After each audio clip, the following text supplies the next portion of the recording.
NFTs are, of course, something that a lot of people are looking at on a day-to-day basis, maybe with a little curiosity, or maybe you're jumping into some NFT marketplaces that are absolutely exploding. So we thought, hey, let's get some people on that really understand this market and also kind of understand where this potential is for the future.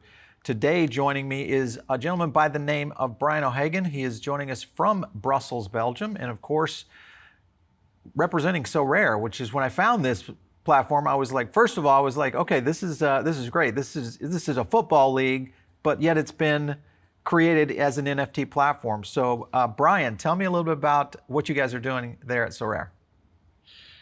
Well, first of all, thanks a million, Paul, for inviting me and inviting Sorare.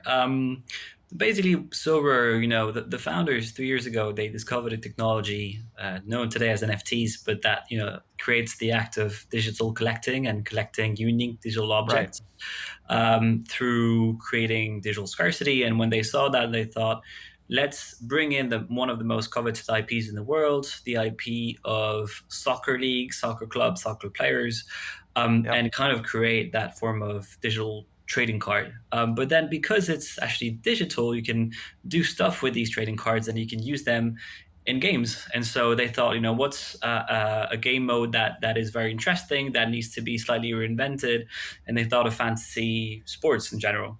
Right. And so that's when they made sure that these football NFTs that are digital trading cards representing football players could be useful in a fantasy football game that is different to other fantasy football games because it's a global fantasy football game, meaning you could play with Lionel Messi as a striker, and also Cristiano Ronaldo, a goalkeeper from the MLS, such as Stephen Fry, or a defender from the J League in Japan. And so that's what they started creating. And then, really the long-term vision is because these digital trading cards are NFTs, they have these special superpowers. And these special superpowers are what? Scarcity, obviously, as I mentioned, but also transparency, also the fact that you can use them anywhere that supports the standard that you're using. In our case, the standard that we're using is ERC 721. So if you own a Sorare card, you can actually sell it on any NFT marketplace that supports that technology, such as OpenSea, Rarible, or CoinCheck in Japan. You can also use it in other games. And I think that's really the long-term vision, is building a gaming ecosystem around the cards and having lots of gaming third-party applications on top of Sorare cards. Okay, so from the participants from what it looks like, you obviously sign up for the program. You can basically enter in and start playing. You've got a little bit of transaction aspects in terms of obtaining the cards and the players. What's the process for a person who is, kind of walk me through the onboarding process for a new member of Sorare? Yeah, so we have an onboarding that explains the game loop, really. And the game loop is the following. You come in, you collect cards. Once you have cards, some of the cards are free-to-play cards. These are not blockchain or NFT assets. They're just there so that you can try and test the game and have a free-to-play experience. But so you collect cards, you compose your team, your fantasy team, based on who's playing this weekend, their scores, just like any fantasy game. And then you enjoy the live experience, like most fantasy game, with more skin in the game, because you actually own part of the player by owning an NFT of that player. These NFT are very scarce. And then the final thing is, you enjoy the live experience, you see him play live, and based on his performance, you earn points on his performance. And based on the performance of all your players, you have a team that scores, and you'll be in the leaderboard. And so you get ranked and earn weekly prizes based on your performance. So to sum it up, collect cards is the first aspect. The second aspect is composing your team, building the best team. The third aspect is enjoying the live experience, and the fourth aspect is getting rewarded based on your performance. Right. So really, this is a global fantasy league, in essence, that you're working around. Do the value of the cards continue to accelerate based on performance? How does a owner of an NFT, card, look at this and can you trade it down the line? Let's say I've got Messi, and for this year, and I want to trade that card next year. Maybe he's having an off year, or maybe he's having an exploding year.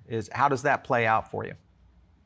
Yeah, so the value of the card fluctuates based on the demand and supply for each card.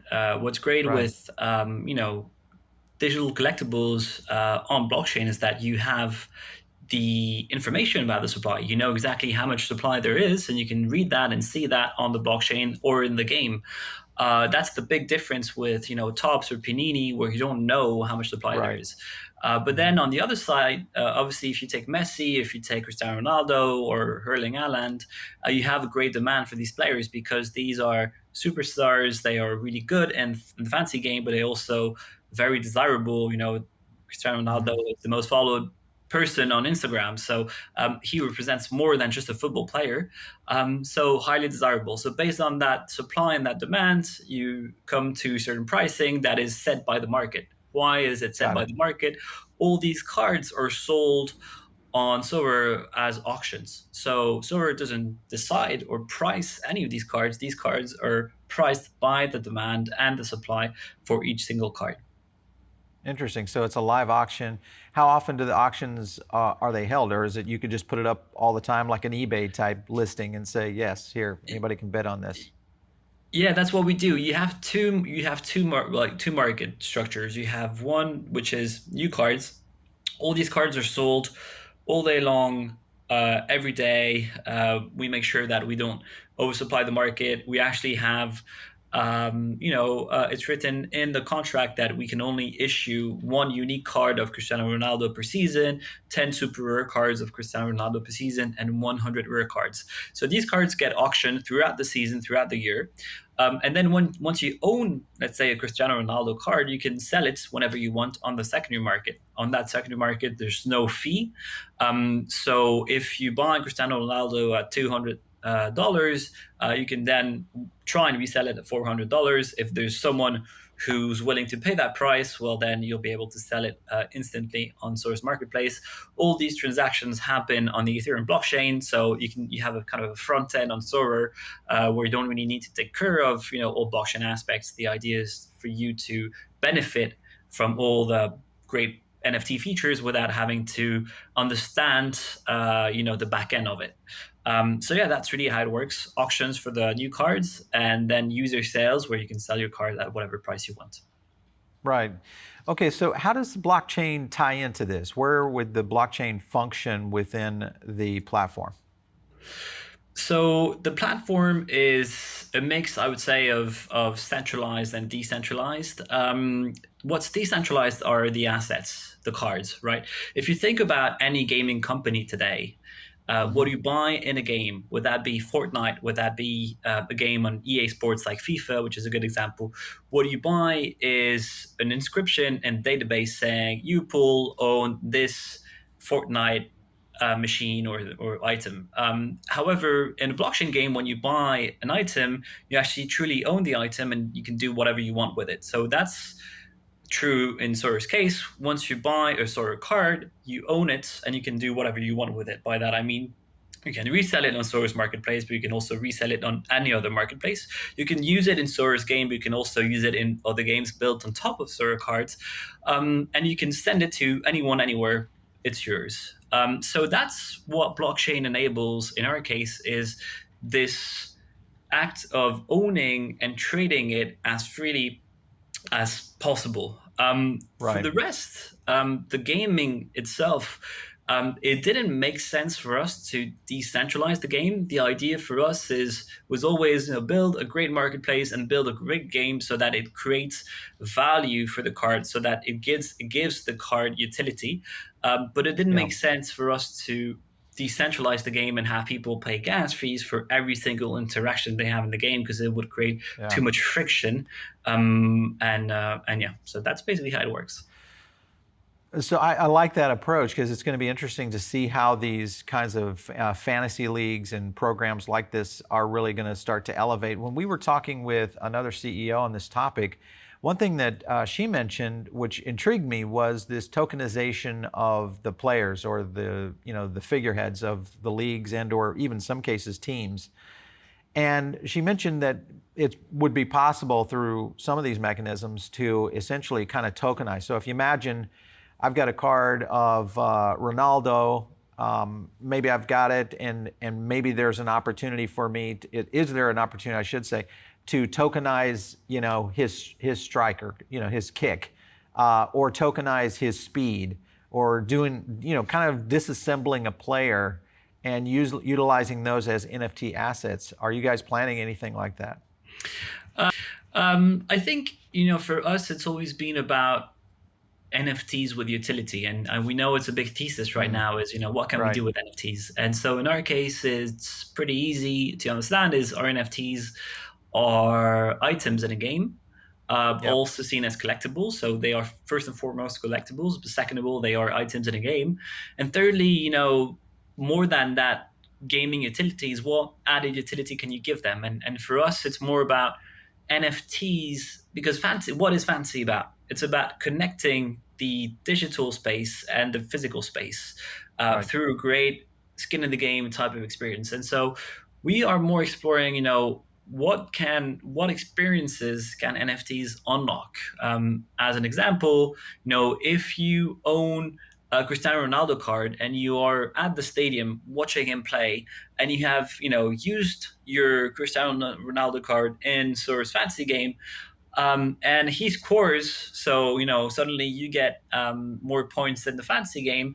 But then this could unlock a special experience if you are at the Juventus stadium, and that you get right on the spot, or that you get just after, or for next game. So it's more how can we through NFTs unlock physical experiences and create utility in the physical world. I think that's more where we are getting, just because we think that blockchain enables so much, but how can we bring it in a way that's seamless to the hands of mainstream fans and sport fans? All right, so okay, I like this because it really kind of transforms the realization, almost like sports trading cards, which is a huge marketplace here in the U.S. I'm sure worldwide. And I want to go down a couple of lines of questions here. One is, are there plans to do anything with this around American football? Because obviously the fantasy leagues here in the U.S. around American football are absolutely crazy right now. This seems like a platform you could just easily transform into an American football league. Yeah, I think what's interesting is the mix of NFTs with fantasy is a model that could be replicable to different sports. So it would be interesting for us to look at it. I think we are slightly starting to look at it. Um, However, if you look at EA Sports, for instance, 80% of their revenue is coming from soccer. Even though American football is big, Yeah. where the money is soccer, and we are at core a European. I'm based in Brussels right now, in Belgium, Right. European company with that kind of soccer DNA. So for sure, we'll stay focused on soccer for the time being, and if we have great opportunities coming in our way, with the NFL, for instance, or with other leagues, we'll make sure to seize them as they come.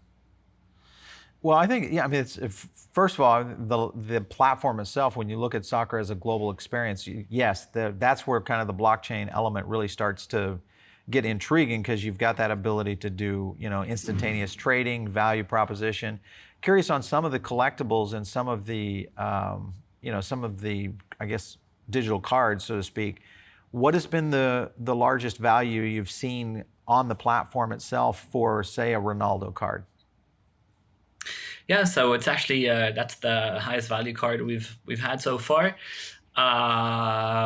So we sold this year's Ronaldo card, the 2020-2021 unique Ronaldo card, sold on auction for $105,000, and 2 weeks later, someone bought that card from the person who bought it on auction for $290,000. So Wow, that's been doubled your our money.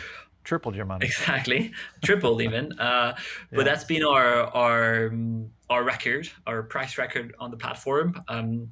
Obviously, most cards don't sell for that price. Very, very, very few cards sell for that price. And what's interesting is actually, you might think, okay, from a fancy perspective and a utility perspective, Ronaldo is not that very interesting because he's already 35, I think, or 36. So right. he only has 2, 3 more years playing the game. So in 2, 3 years, this card won't be useful in the game anymore. But it's still went and fetched a very high price. And the reason for that is, again, coming back to the collectible aspect, Ronaldo, buying a Ronaldo and owning a Ronaldo card is owning more than just a piece of an item in a game. Sure. It's owning, part of an athlete that is recognized for how professional he is, for his sportsmanship, etc. So I think that's really why the person paid that price.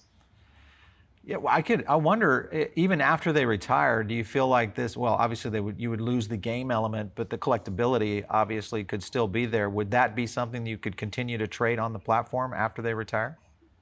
Yeah, you can do whatever you want, with your card. So you can trade it on the platform. You can trade it on other platforms again. That's the main difference with any other non NFT or blockchain type game is that you do whatever you want.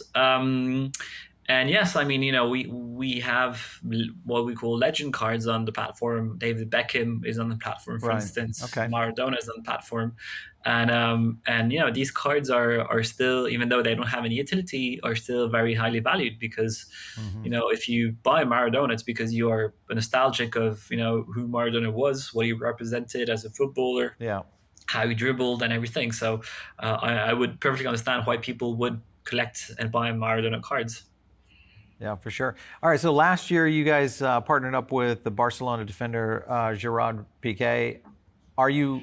I'm assuming you've continued to do those kind of partner deals.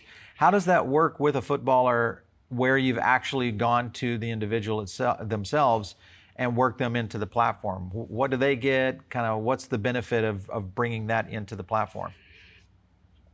Yeah, so it's actually different. We didn't partner with him. He invested in the company. Ah, okay. So it's even a stronger partnership. And how that came in is, we were introduced to him, and he actually in his he's a very well known and renowned football player at Barcelona, but he's always been very interested in the business world. He bought the Yeah. Davis Cup and is organizing it. And before that, he actually created a fantasy game in Spain that I think he either sold or stopped. But he really understood that world, and he wanted to be more involved. And he discovered NFTs through Sorare, and he really liked it, and he decided to invest. And he's a great addition to the team because he's very well connected in football world.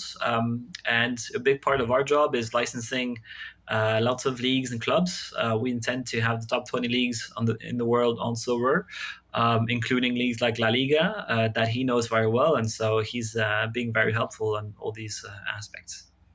So somewhat of these ambassadors potentially there to help kind of tie the net together. Well, okay, so that's kind of my next area of questions is how do the partnerships works, the licensing work with both leagues? Do you go down to the player level where you're actually doing licensing with a player, or is it done with their team or with the league itself? So, in the US, there's usually the MLSPA, the NFLPA that represents players, and Right. where you need to negotiate the rights of players, but all that is centralized around the PA. In Europe, it's a bit different. It's usually with the club or the league. And Hmm. what footballers do is when they sign at a football club, they actually also sell their rights to that football club or league while they are in the club or league. So what we do is, we work with football clubs, leagues, to obtain the rights of the club of its players. And that's how we are able to create the cards. Yeah. We try and have players participate in the game as much as possible. So, for instance, any football player that's on the platform right now, we have more than 4,000 licensed players, is able to come and claim what we call a player edition card. It's a card that has their logo sorry, their signature on it, and it's a card that we give to them as a gift, a token of appreciation that they can use in the game after, that they can sell, they can do again whatever they want. Right. Again, Okay. part of that is onboarding them to the game, but also onboarding them to the blockchain economy, and having them understand how NFTs can change the game, not only football but also gaming in itself. So it's very exciting to through the cultural mainstream, acquire more awareness for all these superpowers that enable blockchain technology in the gaming space, but not only. Yeah, for sure. What's been the reception from the leagues and the teams themselves? I mean, we've seen a lot of companies, or I should say, sports organizations here in the United States really start to lean in on this from a digital aspect, both from a blockchain side and also from the NFT projects that are going on out there. What's it like with the soccer leagues there in Europe in terms of their acceptance of this kind of program?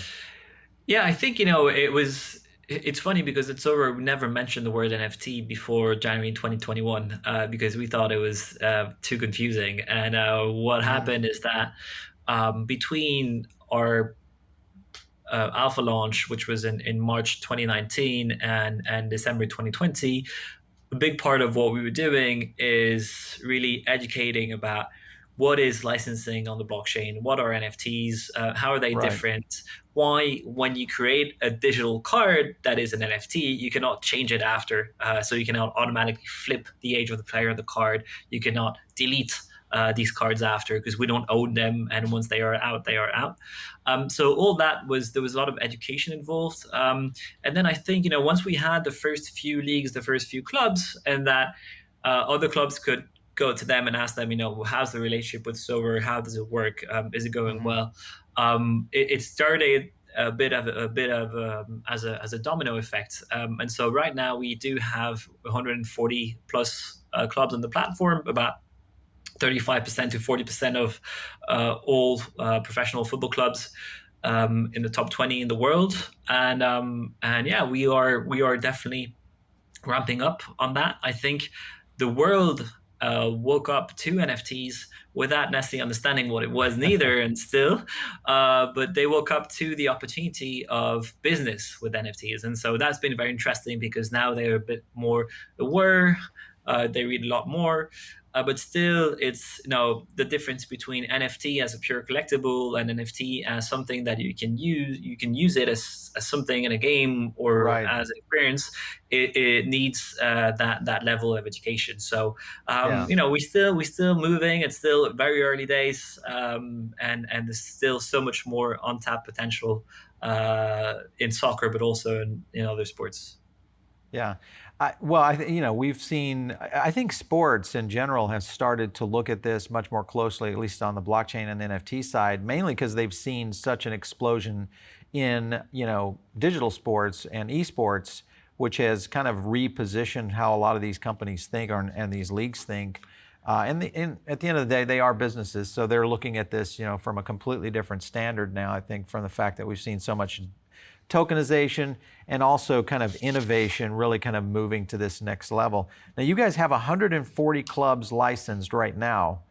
What is the Yeah. goal for, what would be the ultimate goal for the system? 100% saturation, or where do you think the tilting point is, where if you get enough of these clubs in, that this just becomes a worldwide phenomenon? Yeah. So no, just about the clubs before they jump on it because they see three main benefits. The first one is Right. new revenue stream. Obviously, that didn't exist before, so going from Yep. zero to something.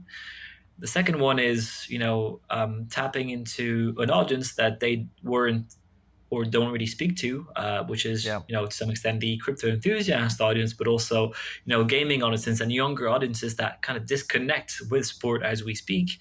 And the third Right. one is actually monetizing secondhand sales. So if you Yep. think about Panini or Tops, when a trading card of a basketball player sells for 1.8 million, the initial IP provider and the initial company don't make any money on the second-hand sale.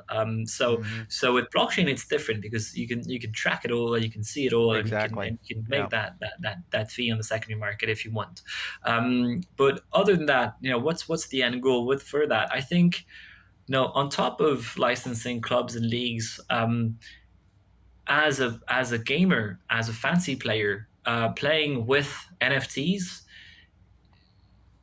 radically improves the gaming experience and makes you more.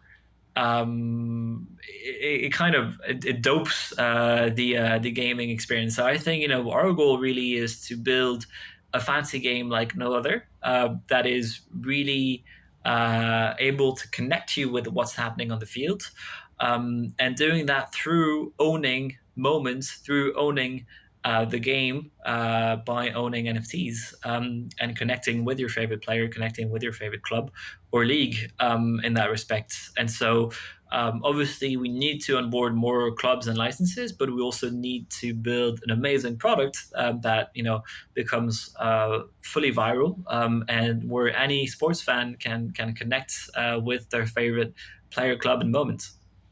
Right. Yeah. Listen, I think this is going to be a hit for you guys. If you look at just the growth of soccer in general worldwide, obviously, even here in the United States, we've seen just massive growth with both the league's interest and also the teams just in general that have kind of made a lot of Americans aware of where this is going, even though we're way behind the rest of the world in essence of being a sports fan of the soccer game. All right. So how many members do you currently have on the platform, and where do you think this is going? Yeah, so we have 90,000 monthly active users on the platform right now. We Since the beginning of the year, there's been more than $70 million worth of sales on the platform. Wow. I think we'll have about probably 200 million by the end of the year. It's been growing massively. Obviously, the NFT space has grown massively in the first quarter. It Yep. has taken a small pause in the second, and I expect it to grow much more in the third and the fourth. And as we improve the product, we are a 17-person team, so we need to recruit, build a better product, and bring it to millions of fans around the world. And I think, as you said, football, there's 4 billion fans. The addressable market is massive, and it's huge. And we just want to make sure that people are having fun with NFTs, and can understand them and use them in a meaningful way that leads to long-term utility and retention. Yeah, for sure. That's interesting. So, with your organization, are you guys somewhat remote, or is it all kind of organized? You said the HQ is in Paris. Is that where the central group is, or how do you guys put together teams? Yeah, the central group is in Paris. We believe in remote. However, we still a very small team. So when you a very small group, we think that being together and seeing each other Right. is a massive advantage, because you get that time to brainstorm, discuss, and come up with new ideas, product ideas, and strategies. But for sure, the nature of football is that it is global, is that it is all around the world, and we intend to create a culture where anyone from anywhere can join the company and make an impact. Yeah. Brian, last question here. With NFT and the blockchain growing so rapidly, it's still in the early stages within, I think, a lot of businesses in terms of acceptance. We're at least here in the United States, and I think around the world. I mean, we follow this really globally. And one thing that I've seen with NFTs, especially with the opportunity, sports is, as you guys have seen, is a huge opportunity. This is just the beginning of the marketplace. My question is, do you look at the leagues themselves ever getting into this level of activity? In other words, could maybe Manchester United come in and say, hey, listen, we want to create an NFT product, and we want to come and basically acquire a company like Sorare? What do you think? I mean, because there's a lot of money out there in these leagues, and they've got the need for being able to digitize what they've got in play today. What are your thoughts on that? Yeah, I think more and more sports organizations are going to experiments in that field. They are right now trying to understand Yeah. who's doing what can we do with whom, and I trying to select the market leader for the next 3, 4, 5 years. And so what we say to them is that we have the network of users, we have the biggest network in terms of licensees, and in terms of investors that are fully ingrained in that sport that is soccer. But I do strongly believe that in the next 5 years we'll see clubs like Manchester United create digital cards of their players on Sorare, create online NFT, create NFTs that enable access to offline experiences with players at the training camp, at the stadium, and the ultimate goal of that will be to improve the connectedness of fans with the club and the players. That is lacking today, especially during COVID times. And so I think it's for the better of the sport, not only in the UK but globally. Yeah, for sure. Brian O'Hagan with Sorare. Great to have you on the show today. Thanks for stopping in. Thanks a million, Paul. It was a pleasure. Excellent. All right. So you guys, of course, tuned in over on the podcast right now. Make sure and give us a rating. That's how we get great feedback from you. And hey, listen, you're here on YouTube right now. Make sure and subscribe. We're going to continue to cover the NFT category, especially around the world in some of these very unique aspects. So make sure and subscribe to the show and share it out to some of your buddies. And hopefully this is going to help them kind of understand where the innovation and technology is going. If you have an idea for the show, send it to us, which is just producer@reverendnetworks.com. You can also hit me up on Twitter @Paul Barron. We'll catch you next time right here on TechPath.